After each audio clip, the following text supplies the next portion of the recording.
நாலாவது வினா, இலங்கையின் வடபகுதியில் உருவான யாழ்ப்பாண ராசதானி பற்றி அறிய உதவுகின்ற நூல்கள் 3 தருக. அது நேரடியான கேள்வி. 3 விடை. யாழ்ப்பாண வைபவ மாலை, கைலாய மாலை, சகராச சேகர மாலை. 3 எழுதினீங்கன்னா உங்களுக்கு 3 புள்ளிகள் வழங்கப்படும். அதில் 2வது புள்ளி, மாயரட்டை. 2வது வினா, மாயரட்டை பிரதேசத்தில் காணப்பட்ட இலங்கையின் பிரதான ராசதானிகள் 4 பெயர்களை தருக. ஒவ்வொரு ராசதானிக்கும் சரியான விடை ஒவ்வொன்றுக்கும் ஒவ்வொரு புள்ளிப்படி 4 புள்ளிகள் உங்களுக்கு வழங்கப்படும். இப்போ எங்களுக்கு மாயரட்டை பிரதேசம் தெரியும். ராசரட்டை, மாஜரட்டை, மலியரட்டை. இப்போ இந்த பிரதேசத்தை தான் நாங்கள் என்னென்னு சொல்கிறோம், மாஜரட்டை பிரதேசம் என்று சொல்கிறோம். அப்போ இலங்கையின் 2ஆம் நகரமயமாக்கல் காலத்துக்குரிய ராசதானிகள் முழுவதுமே இந்த மாஜரட்டை பிரதேசத்தில் தான் காணப்பட்டிருக்கு. அப்போ இந்த வினாவை பார்த்தோம்னு சொன்னால், மாஜரட்டை பிரதேசத்தில் காணப்பட்ட இலங்கையின் பிரதான ராசதானிகள் 4 பெயரிடுக. அப்போ இந்த பிரதேசத்தில் காணப்பட்ட ராசதானிகள் தான் கேட்கப்பட்டிருக்கு. உங்களுக்கு இதுக்கு விட தெரியும்.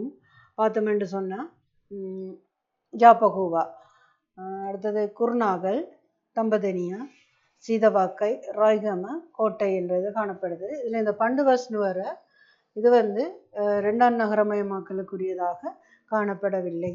அப்போ ஜாப்பகுவா, குர்நாகல், தம்பதனியா, சீதவாக்கை, ராய்கம, கோட்டை போன்ற ராசதானிகள் தான் மாயரட்டை பிரதேசத்தில் காணப்பட்ட இலங்கையின் பிரதான ராசதானிகள் 4.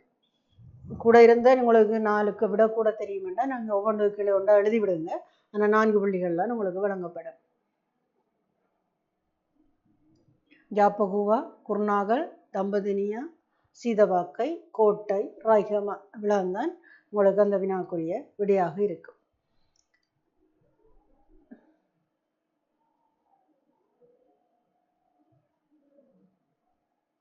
அதில் 3வது வினா கம்பள ராசதானியின் தனித்துவமான பண்புகளை 2 காரணிகளின் அடிப்படையில் விளக்குக. இதில் கம்பள ராசதானி ஏனைய ராசதானிகளை விட வேறுபட்ட பண்புகள் சில காணப்படுறதால அது வினாவாக போட்டிருக்கு. ஒன்று இங்கே பிரபுக்கண்ட செல்வாக்கு காணப்பட்டது. மன்னனை விட பிரபுக்கண்ட செல்வாக்கு காணப்பட்டது. இங்கே 2 பிரபுக்கள் குடும்பம் இருந்தது. ஒன்று சேனா லங்காதிகார செனவிரத் குடும்பம், அடுத்தது அழகேஸ்வர குடும்பம் என்று 2 குடும்பங்கள். பிரபுக்கண்ட செல்வாக்கு கம்பள ராசதானியில் முக்கியத்துவம் தனித்துவம் உடையதாக காணப்பட்டது. அடுத்தது மரபு ரீதியான அரசுரிமை முறை. உங்களுக்கு மரபு ரீதியான அரசுரிமை முறை என்று சொன்னால், இப்போ அனுராதபுர காலங்களில் இருந்த அரசுரிமை முறையை பார்த்தோம்னா தந்தையிடமிருந்து மகனுக்கு அல்லது தமையனிடமிருந்து தம்பிக்கு என்ற ரீதியில் இருந்த அரசுரிமை முறை இங்கே மாமனுக்கு பின் மருமகனுக்கு அல்லது அரசனின் சகோதரியின் மகனுக்கு என்ற ரீதியில் ஒரு மாற்றமடைந்த ஒரு பண்பாக காணப்படுது. அதோட தாய் வழி அரசுரிமை காணப்படுது. இது கம்பள ராசதானியின் தனித்துவமான பண்பாக காணப்படுது. ஒன்று பிரபுக்கள் குடும்பம் செல்வாக்கா பெற்றிருந்தது. அடுத்தது மரபு ரீதியான அரசுரிமையில் மாற்றம் ஏற்பட்டது, தாய் வழி அரசுரிமை. இப்போ நீங்கள் இதுக்கு விடையெழுதைக்குள்ள பிரபுக்களின் செல்வாக்கு 1 பாயிண்ட்ஸ், மரபு ரீதியான அரசுரிமையில் மாற்றம் 1 பாயிண்ட்ஸ், தாய் வழி அரசுரிமை. அப்போ இதில் நீங்கள் விளக்கம் எழுதைக்குள்ளதான் பிரபுக்களின் செல்வாக்குன்னு போட்டுட்டு அதுக்கு விளக்கம்தான் 2 பிரபுக்கள் குடும்பம் காணப்பட்டது. அதில் ஒன்று சேனா லங்காதிகார செனவிரத் குடும்பம், மற்றது அழகேஸ்வர குடும்பம். மற்ற அதில் அழகேஸ்வர குடும்பத்தை பார்த்தீங்கன்னு சொன்னால் நிசங்க அழகேஸ்வரர் முக்கியமாக இருந்தார். அவர் தான் கோட்ட ராசதானி அமைத்தார். அப்படியான விஷயங்களை நீங்கள் இதில் சேர்த்துக்கொள்ளலாம், உதாரணமாக போட்டு குறிப்பிடக்கூடியதாக இருக்கும். அடுத்தது மரபு ரீதியான அரசுரிமை எழுதிக்குள்ள நீங்கள் எழுதுவீங்கள். அனுராதபுரம் போன்ற ராசதானி காலத்தில் இருந்த அரசு உரிமை தந்தையிடமிருந்து மகனுக்கும் அல்லது சகோதரனிடமிருந்து சகோதரனுக்கும் என்ற ரீதியில் காணப்பட்டது. உதாரணம் போட்டு எழுதலாம் நீங்கள். அதன் அடிப்படையில் கம்பள ராசதானியில் பார்த்தோம்னால் அந்த அரசுரிமையில் ஒரு மாற்றம் ஏற்படுது. மாமனாருக்கு பின் மருமகனுக்கு அல்லது அரசனின் சகோதரியின் மகனுக்கு அந்த அரசுரிமை வழங்கப்பட்டது. அப்போ தந்தை வழியாக இருந்த அரசுரிமை கம்பள ராசதானி காலத்தில் தாய் வழி அரசுரிமையாக மாற்றமடைதல் எழுதுவீங்க. இந்த 4ஆம் வினா, 2ஆம் நகரமயமாக்கல் கால பொருளாதார நடவடிக்கைகளை 3 காரணிகள். அப்போ இது கேட்டது பொருளாதாரம். அப்போ 2ஆம் நகரமயமாக்கலாகவும் இருக்க வேண்டும், அந்த காலத்தின் பொருளாதார நடவடிக்கையாகவும் இருக்க வேண்டும். பொருளாதாரம் என்று கேட்டபடியால் எல்லா விஷயங்களும் இதுக்குள்ள உள்ளடங்கக்கூடியதாக இருக்கும். பார்த்தோம் என்று சொன்னால் இந்த இரண்டாம் நகரமயமாக்கல் பிரதேசங்கள் வந்து கூடுதலாக ஈரவெளியத்தை சேர்ந்ததாக, அதாவது இடமாறு வலியம் அல்லது ஈரவெளிய பிரதேசங்களை உள்ளடக்கியதாக காணப்படுது. அப்போ இந்த ஈரவெளிய பிரதேசங்கள் என்றபடியாக நாங்கள் இங்கே பார்த்த உலர் வலியத்தில் இருந்த குளங்கட்டுறது அந்த தேவைகள் ஒன்றும் இந்த ஈரவெளிய பிரதேசத்தில் தேவைப்படையில்லை. அப்போ ஈரவெளிய பிரதேசங்களில் வந்து மழையை நம்பியதாகவும் தான் இந்த பயிற்சிகை இருந்தது. அதாவது மழை கிடைக்கிற இடங்களில் வந்து நெற்பயிற்சிகை அதிகமாகவும் மழை குறைவாக கிடைக்கிற பிரதேசங்களில் வந்து சேனப்பயிற்சிகையும் செய்யப்பட்டது. அதாவது இரண்டாம் நகரமயமாக்கல் கால ராசதானிகள் ஈரவெளிய பிரதேசத்தை உள்ளடக்கியதாக காணப்பட்டது. அப்போ ஈரவெளிய மண்டைக்குள்ள மழை தாராளமாக கிடைத்ததால அந்த பிரதேசங்களில் குளம் அமைக்க வேண்டிய தேவை அவர்களுக்கு ஏற்படவில்லை. இப்போ விவசாயத்தில் இரண்டாம் நகரமயமாக்கல் பிரதேசம் வந்து ஈரவெளியம் அதிக மழை கிடைத்ததால் குளங்கள் அமைக்க வேண்டிய தேவை அவர்களுக்கு இருக்கில்லை. மழை பிரதேசங்கள், அதாவது வேறுபாடு இருக்குன்னு அதில் கூடுதலான மழை குறைகிற பிரதேசங்களில் நெல் வந்து பிரதான பயிராக செய்ய பண்ணப்பட்டது. அது மழை குறைந்து நீர் பற்றாக்குறையாக காணப்படும் பிரதேசங்களில் சேனப்பயிற்சிகை செய்ய பண்ணப்பட்டது. அப்போ விவசாயம் ஒன்று நீங்கள் இதில் எழுதுவீங்க. இரண்டாம் நகரமயமாக்கல் பிரதேசம் அந்த ஈரவெளியம், அதில் மழை அதிகம் கிடைத்தமையால் குளங்கள் அமைக்க வேண்டிய தேவை ஈரவெளியத்தில் ஏற்படவில்லை.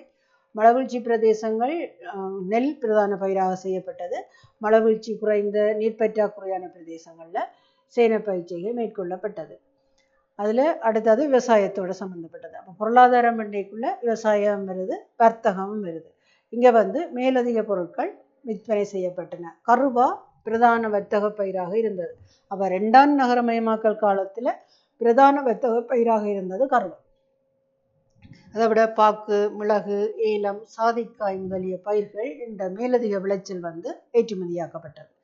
அப்போ அந்த பொருட்களை தவிர ஏனைய பொருட்கள் முத்து, மாணிக்கம், யானை தந்தம் என்பனவும் இந்த இரண்டாம் நகரமயமாக்கல் காலத்தில் ஏற்றுமதி செய்யப்பட்ட பொருட்களாக காணப்படுது. அதேவேளை இறக்குமதி செய்யப்பட்ட பொருட்கள் பீங்கான் பொருட்கள், பட்டு, குதிரை போன்றன இறக்குமதி செய்யப்பட்டிருக்கு. வர்த்தக தொடர்புகளை கொண்டிருந்த நாடுகள் சீனா, அரேபியா, எகிப்து, பாரசீகம் போன்ற நாடுகள் வர்த்தக தொடர்புகளை கொண்டிருந்தன. சீனாவில் இருந்து பீங்கான் பொருட்கள், பட்டு போன்ற பொருட்கள் இறக்குமதி செய்யப்பட்டிருக்கு. உள்நாட்டு வர்த்தகம், அதாவது இரண்டாம் நகரமயமாக்கல் காலத்தில் இருந்த உள்நாட்டு வர்த்தகம், கடை வீதி இருந்தமை தொடர்பாக இந்த குர்நாகல் விபரம் ஒன்றும் ஓலைச்சுவடி குறிப்பிடப்பட்டுள்ளது. வர்த்தக ஏகபோக உரிமை அரசிடம் காணப்பட்டது. இது இரண்டாம் நகரமயமாக்கல் என்ற பொருளாதார பண்பாக காணப்படுது. இது தொடர்பாக வந்த பாஸ் பேப்பரை பார்த்தோம் என்று சொன்னால் 2016ஆம் ஆண்டு ஒரு MCQ வந்திருக்கு. போர்த்துகேயர் இலங்கைக்கு வந்த காலப்பகுதியில் யாழ்ப்பாணத்தை ஆட்சி செய்தவர் யார்? அதில் வந்து பெரராஜசேகரம். அடுத்த மாதிரி அதே நேரம் 2017 22வது வினா. நீங்கள் ஒரு MCQ பாஸ் பேப்பர் எடுத்து பாருங்க. இது 7ஆம் பாடத்தில் தான், இது 10ஆம் பாடத்தில் வந்திருக்கு. இரண்டாம் நகரமயமாக்கலோட தொடர்புடையதாக அதே 22வது கேள்வியும் அதோட சம்பந்தப்பட்ட பாடத்தோடு தான் வந்திருக்கிறத நீங்கள் அவதானிக்கலாம். கம்பளை ராசதானி காலத்தில் அரசியல் துறையில் காணக்கூடிய சிறப்பியல்பு என்ற அரசியல். அப்போ பொருளாதாரத்தோடையும் இந்த 4 விடைகள் தரப்பட்டிருக்கேக்குள்ள நீங்கள் அதில் அந்த 4 விடைகளில் எது அரசியலோட தொடர்புடையதுன்னு சொல்லி பார்க்கணும். அதில் தாய் வழி அரசுரிமை முறை ஆரம்பமானது எங்கள் கம்பள ராசதானி காலத்தில் காணப்படுகின்ற ஒரு பண்பு. அடுத்தது யாழ்ப்பாண அரசு வீழ்ச்சியடைதல் பற்றிய பிழையான கூற்றை தெரிவு செய்க என்று சொன்னால் அதுலேயும் தந்த கூற்றுக்களில் யாழ்ப்பாணத்தின் பெரும்பான்மையான மக்கள் போர்த்துகேயருக்கு சார்பாக இருந்தமை என்றது அது ஒரு பிழையான கூற்றாக காணப்படுகின்றது. அப்போ 2017ஆம் வந்து பார்ட் 2ல் இந்த வினா கேட்கப்பட்டிருக்குது. இலங்கையின் முதலாவது நகரமயமாக்கல் கட்டத்துக்குரிய பண்டைய நிர்வாக நகரங்கள் 3 பெயரிடுக. உங்களுக்கு தெரியும், முதலாம் நகரமயமாக்கலுக்குள்ளே இருக்கிற நகரங்கள் அனுராதபுரம், பொலனறுவை. இது வந்து ராசதானிகளாக இருந்தது. இந்த ராசதானிகள் இருந்த காலத்தில் மாகம வந்து தென்பகுதியில் இருந்த ருகுணரட்ட பிரதேசத்தில் இருந்த ஒரு தலைநகரமாக இருந்திருக்கு. அடுத்தது சிகிரியா. அப்போ பண்டைய நிர்வாக நகரங்கள் முதலாம் நகரமயமாக்கலுக்குரியதாக அனுராதபுரம், பொலனறுவை, மாகம, சிகிரியா காணப்படுது. 3 தான் கேட்டிருக்கு. நீங்கள் 4 எழுதினால் உங்களுக்கு 3 புள்ளிகள் வழங்கப்படும். 2017 கேட்க முதலாவது நகரமயமாக்கல் கட்டத்துக்குரிய பண்டைய நகர நிர்வாகத்தில் செல்வாக்கு செலுத்திய காரணிகள் 4 குறிப்பிடுக என்று கேட்டிருக்கு. ஒன்று, வணிக நடவடிக்கைகள் பரந்துபட்டதாக மாறுதல். இந்த மண்பாண்டம், மணிகள் போன்றவை இறக்குமதி செய்யப்பட்டிருக்கு. நகரத்தின் சனத்தொகை அதிகரித்து கொண்டிருக்க தன்மை காணப்பட்டது. மத்திய நிர்வாகம் பலம் வாய்ந்ததாக அமைக்கப்பட வேண்டிய தேவை இருந்தது. அரசர்களின் தேவைகள், பண்டுகாவியன், வசவன் போன்ற மன்னர்கள் தங்களுடைய அரசு முறையை, வசவன் நிர்வாக முறையை ஒழுங்குபடுத்தியமை, அதாவது மாவட்ட ரீதியான அதிகாரிகளை நியமித்தமை, அதே நேரம் வரி அளவிடும் முறையை முறைமைப்படுத்தினான். பண்டுகாவியன் நகரங்களுக்கு எல்லை வகித்த தன்மைகள் போன்றவை அரசின் நகரத்தோடு தொடர்புடையதாக காணப்படுது. மற்றது, மனிதர்களின் வாழ்க்கை முறை மாற்றமடைகிறது. கிராமத்திலிருந்து நகரத்துக்கு மாற்றமடைகிற தன்மை, நகர பாங்கு, கிராமம் நகரத்தன்மை பெறுகின்ற நிலையும் காணப்படுது. அதாவது அனுராதபுரமாக மாற்றமடைகின்ற ஒரு நிலைப்பாடு. அதுக்கேற்ற மாதிரி மக்களின் வாழ்க்கை முறையும் மாற்றமடைகின்றது. நகரம் ஒன்றிற்கு தேவையான கட்டடங்கள், நீர் வசதி, பாதைகள் என்பனவும் அமைக்கப்பட்ட தன்மை இந்த நகரமயமாக்கல்ல காணப்படுற பண்பாக இருக்கு. இதில் அடுத்தது கேட்கப்பட்டிருக்கு, தம்பதனிய ராசதானி ஆட்சி செய்த 2ஆம் பராக்கிரவாகு மன்னனின் ஆட்சி காலத்தின் முக்கியத்துவத்தை 2 காரணிகளை அடிப்படையாக கொண்டு விளக்குக. இப்போ தம்பதனியாவை எடுத்துக்கொண்டோம்னா 3 மன்னர்கள், அதில் ஒன்று 3ஆம் விஜயபாகு, முதல் மன்னன் தம்பதனியாவை தலைநகராக்கிய மன்னன் 3ஆம் விஜயபாகு. அவருடைய அடுத்த பிரபல்யமான மன்னர் 2ஆம் பராக்கிரவாகு, அடுத்தது 1ஆம் பூநேகபாகு. இப்போ 3 பேரில் நாங்கள் எப்படியும் 2ஆம் பராக்கிரவாகு தொடர்பாக 2017ஆம் ஆண்டு வந்த கேள்வி. அவள் இலங்கையில் அந்த ராசரட்ட ராசதானி வீழ்ச்சிக்கு உடனடி காரணமாக இருந்த கலிங்கமாகண்ட ஆட்சியிலிருந்து இலங்கையை மீட்டெடுத்தவனாக 2ஆம் பராக்கிரவாகு காணப்படுகின்றார். அதே நேரம் மலையாள குடாநாடு போன்ற பகுதிகளில் இருந்து இலங்கையை முதல் ஆக்கிரமித்த சந்திரபானு தோற்கடிக்கப்படுகின்றார். அதே நேரம் 2வது முறை சந்திரபானு படையெடுத்து வரையக்குள்ளே அவர் கொலை செய்யப்பட்டமை. இது அரசியல் ரீதியான செயல்பாடுகளாக காணப்படுது. 2ஆம் பராக்கிரவாகு மன்னன் அரசியல் ரீதியான நடவடிக்கைகள். அடுத்தது இலக்கியம் என்று பார்த்தோம்னா, இவருடைய காலத்தில் தம்பதனிய கதிகாவத்தை, மற்றது பௌத்த நூல்களை எழுதுறதுக்கு இவர் ஆதரவு வழங்கியவர். இவர் அரசனே நூல்களை எழுதியமை, மற்றது இலக்கிய வளர்ச்சிக்கு ஆதரவு வழங்குதல் போன்ற பண்புகள் 2ஆம் பராக்கிரவாவுடைய முக்கியத்துவத்தை உடையதாக காணப்படுது. அடுத்தது 2ஆம் நகரமயமாக்கல் கட்டத்தின் போது இலங்கையின் பொருளாதார கட்டமைப்பில் ஏற்பட்ட மாற்றங்கள் கிட்டுறது. நாங்கள் முதல் பார்த்த 2ஆம் நகரமயமாக்கல் காலத்தின் பொருளாதார பண்புகள், இது மாற்றங்கள் என்று கேட்டிருக்கு. பொருளாதார கட்டமைப்பில் ஏற்பட்ட மாற்றங்கள் ரெண்டும் ஒரே விஷயம்தான். பொருளாதார கட்டமைப்பின் பண்புகள் தான் மாற்றங்கள் என்றதை நீங்கள் எழுதுவீங்கள். பிரதான விவசாயம், வர்த்தகம் என்று பிரித்து போட்டு எழுதுங்க. பிரதான ஜீவனோபாயமாக விவசாயம் காணப்படல், விவசாயத்திற்காக மழை நீரை பயன்படுத்துதல், பிரதான பயிராக நெல்லும். ஏற்கனவே பார்த்து நாங்கள் மழைவீழ்ச்சி கூடிய பிரதேசங்களில் நெல்லும், மழைவீழ்ச்சி குறைந்த பிரதேசங்களில் சேனப்பயிர் செய்கையும் செய்ய பண்ணப்பட்டது. அதுக்கு முதல் பார்த்தோம் என்று சொன்னால், அங்கே அனுராதபுர காலங்களிலேயும் பிரதான ஜீவனோபாயமாக விவசாயம் காணப்பட்டது. ஆனால் விவசாயத்துக்கு தேவையான நீர் குளங்கள் மூலம் வழங்கப்பட்டது என்றதை நாங்கள் பார்த்துக்கொள்வோம். அது இங்கே மாற்றம், மழை நீரையே பயன்படுத்தி விவசாயம் செய்ய பண்ணப்பட்டது. அப்போ வர்த்தக நடவடிக்கைகள் இங்கே கூடிய கவனம் செலுத்தப்படுகின்றது. 2 வர்த்தகமும் காணப்படுது. உள்நாட்டு வர்த்தகம் காணப்பட்டது, அதே நேரம் வெளிநாட்டு வர்த்தகமும் காணப்பட்டிருக்கு. ஏற்றுமதி பொருட்கள் என்னென்ன ஏற்றுமதி செய்யப்பட்டன, அதில் என்னென்ன பயிர்களும் பயிர் பொருட்களும் ஏற்றுமதி செய்யப்பட்டன்னு பார்த்தோம். அடுத்தது வெளிநாட்டு வர்த்தகத்தில் ஈடுபட்ட நாடுகள், என்னென்ன நாடுகள் வெளிநாட்டு வர்த்தகத்தில் தொடர்பு வைத்திருந்தது. மற்றது கர்வா வியாபாரம் இங்கே முக்கியம் பெறுகிறது. இந்த கர்வா வர்த்தக போக உரிமை அரசனிடம் காணப்பட்டது. இது தொடர்பாக விரிவாக நாங்கள் ஏற்கனவே பார்த்துட்டோம். மேலதிக விளைச்ச பொருட்கள் விற்பனை செய்யப்பட்டன. கருவா வர்த்தக பயிர், பாக்கு, மிளகு, ஏலம், சாதிக்காய் முதலிய பயிர்கள் மேலதிக விளைச்சல் ஏற்றுமதியானது. ஏற்றுமதி செய்யப்பட்ட பொருட்கள் முத்து, மாணிக்கம், யானை தந்தம் பார்த்து நாங்கள் ஏற்கனவே. இறக்குமதி செய்யப்பட்ட பொருட்கள் பட்டு, பீங்கான் பொருட்கள், குதிரை. வர்த்தக தொடர்புகளை கொண்டிருந்த நாடுகள் சீனா, அரேபியா, எகிப்து, பாரசீகம். இது தொடர்பாக அந்த கடந்த கால பாஸ் பேப்பர் வினாக்களை பார்த்தோம்னா 2018 18வது வினாவாக வந்திருக்குது. தளபதி செங்கோவினால் இந்நாட்டின் மீது மேற்கொள்ளப்பட்ட சீன இராணுவ ஆக்கிரமிப்பு பற்றி குறிப்பிடும் ஆட்சி காலம் எது? இப்போ செங்கோ பற்றி உங்களுக்கு தெரியும். சீனாவில் ஜுங்லோ என்ற பேரரசன் ஆட்சி செய்த காலகட்டத்தில் இலங்கைக்கு இந்த செங்கோ வந்து 3 தடவை இலங்கை நோக்கி வந்தார் என்ற அவர் வரைக்குள்ள அந்த வந்த காலம் வந்து செங்கோ இலங்கைக்கு வந்த காலம் வந்து கம்பள ராசதானி காலம். இவர் இந்த செங்கோ வந்து காலியில் மும்மொழி கல்வெட்டை பொறுப்பித்தார் என்றது நீங்கள் அறிந்த ஒரு விஷயமாகத்தான் காணப்படுது. இது தொடர்பாக 2018 வந்த பார்ட் 2 பேப்பர் 4வது வினாவின் முதலாவது கேள்வி, ராசரட்டை நாகரிகத்தின் வீழ்ச்சியின் பின்னர் இலங்கையின் வடபகுதியில் தோன்றிய இராச்சியத்தின் பெயர் கேட்டிருக்கு. வடபகுதியில் தோன்றிய இராச்சியம் யாழ்ப்பாணம். அந்த இராச்சியத்தில் ஆட்சி புரிந்த அரச வம்சம், மன்னர்கள் கேட்கையில் வம்சம் கேட்டிருக்கு, ஆரிய சக்கரவர்த்தி வம்சம்.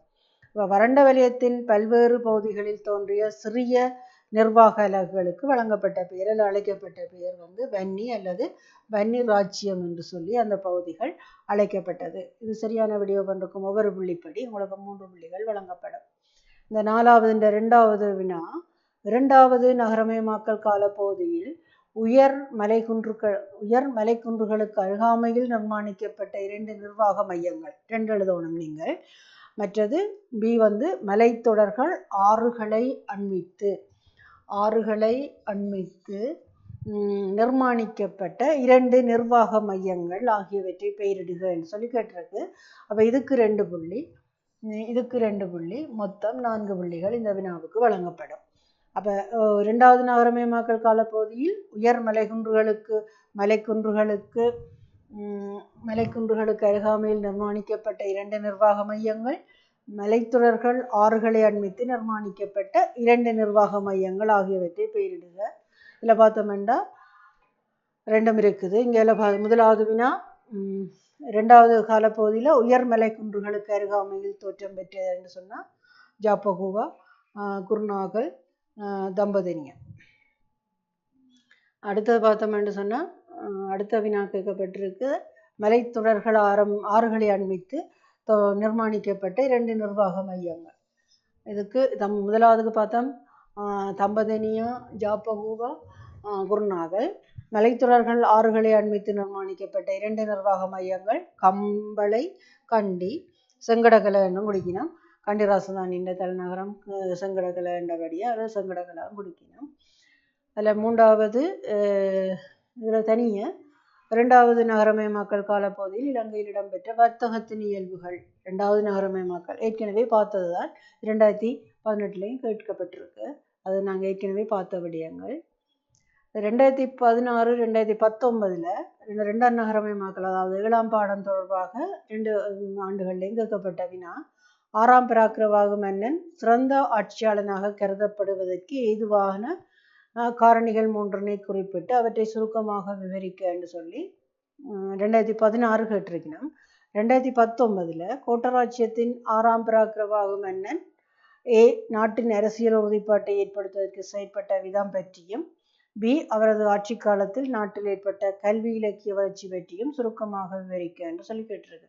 இந்த மன்னனை எழுதிக்க 2ஆம் பராக்கிரவாகும் 6ஆம் பராக்கிரவாகும் உங்களுக்கு வேறுபாடு தெரியணும். 2ஆம் பராக்கிரவாகு மன்னன் வந்து தம்பதினியா ராசதானி, 6ஆம் பராக்கிரவாகு மன்னன் வந்து கோட்டை ராசதானி. நீங்கள் 6ஆம் பராக்கிரவாகு 2ஆம் பராக்கிரவாகு அப்படி எழுதுறதை தவிர்த்து கொண்டீங்கன்னா சரி. அப்போ இதுக்குரிய விடைகளை பார்த்தோம்னா, நாட்டை ஐக்கியப்படுத்தியமை, அதாவது இறுதி மன்னன் உங்களுக்கு தெரியும், முதல் மன்னன் இலங்கையை ஒன்றுபடுத்திய முதல் மன்னனாக துட்டகைமுனு மன்னனும், இறுதி மன்னனாக 6ஆம் பராக்கிரவாகும் காணப்படுகிறார்கள். அப்போ உங்களுக்கு MCQலேயும் ஒரு கேள்வி வரலாம், இலங்கையை ஒன்றுபடுத்திய முதல் மன்னனையும் இறுதி மன்னனையும் தருகின்ற விடை தொகுதியை தெரிவு செய்கிறேன்டா நீங்கள் துட்டகைமுனுவையும் 6ஆம் பராக்கிரவாகுவையும் உரிய விடையை தெரிவு செய்ய வேண்டி இருக்கும். அது வன்னி பிரதேசத்தை கைப்பற்றி கொண்டல், மற்றது சப்புமல் குமாரனை அனுப்பி யாழ்ப்பாண பிரதேசத்தை வெற்றி கொண்டமை, அம்புலுகல குமாரன் மூலம் மலைநாட்டு ஆட்சியாளர் ஜோதிக என்பவரின் கிளர்ச்சி அடக்குவர் போன்றன இவர் வந்து அரசியல் ரீதியாக மேற்கொண்ட ஒரு பணியாக காணப்படுது.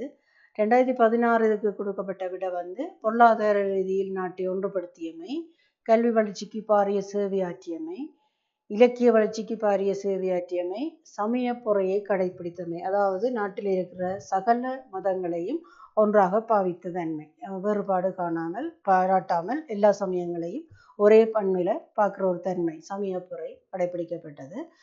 விஜயநகர ராஜ்யத்தின் அதிவீரராமபட்டினத்தை கைப்பற்றியமை. இந்த அதிவீரராமபட்டினம் இந்தியாண்ட இந்த பிரதேசத்தில் இருந்தது. அந்த பகுதியை இவர் 6ஆம் பராக்கிரம மன்னன் கைப்பற்றியதாக குறிப்பிடப்படுகின்றது. இந்த 2019 கோட்டராஜ்யத்தின் 6ஆம் பராக்கிரம மன்னன் தொடர்பாக கேட்கப்பட்ட வினாவுக்கு பி பகுதியில் பார்த்துறாங்க. அவரது ஆட்சி காலத்தில் நாட்டில் ஏற்பட்ட கல்வி இலக்கிய வளர்ச்சி பற்றி சுருக்கமாக விவரிக்க. அதுக்குரியபடியாக பிரிவினாக்கள் உருவாக்கப்பட்டமை. அது ஒரு பாயிண்ட்ஸ். அதுக்கு உதாரணம்தான் சுனேத்ரா தேவி, ஹரகால, பத்மாவதி போன்ற பிரிவினாக்கள் 6ஆம் பராக்கிரம மன்னன் காலத்தில் உருவாக்கப்பட்டமை. அது ஒரு பாயிண்ட்ஸ். மற்றது பண்டிதர்கள் உருவானமை. உதாரணமாக தொட்டகமு ஸ்ரீராகுல தேரர், காரகால வனாரட்ன தேரர், வீதாகம மைத்திரி தேரர் போன்றவர்கள் இந்த 6ஆம் பராக்கிரம மன்னன் கோட்டராஜ்யத்தை ஆட்சி செய்த காலத்தில் உருவாகிய பண்டிதர்களாக காணப்படுகின்றனர். மற்றது இந்த காலத்தில், அதாவது கோட்டராசதானியில் 6ஆம் பராக்கிரம ஆட்சி செய்த காலத்தில் தூது காவியங்கள் தோற்றம் பெற்றன. இரா சந்தேசிய, ஹங் சந்தேசிய, சலகினி பரவி சந்தேசிய போன்ற தூது காவியங்களும் உருவாக்கப்பட்டன. பிற இலக்கிய நூல்கள் எழுதப்பட்டன. குத்தில காவியம், லோவட சங்க ராவ போர்க்காவியம் போன்ற நூல்கள் இவருடைய காலத்தில் எழுதப்பட்டது. 6ஆம் பராக்கிரம மன்னனால ரூவன்மல் நிகண்டம் என்ற நூலும் எழுதப்பட்டதாக குறிப்பிடப்படுகின்றது.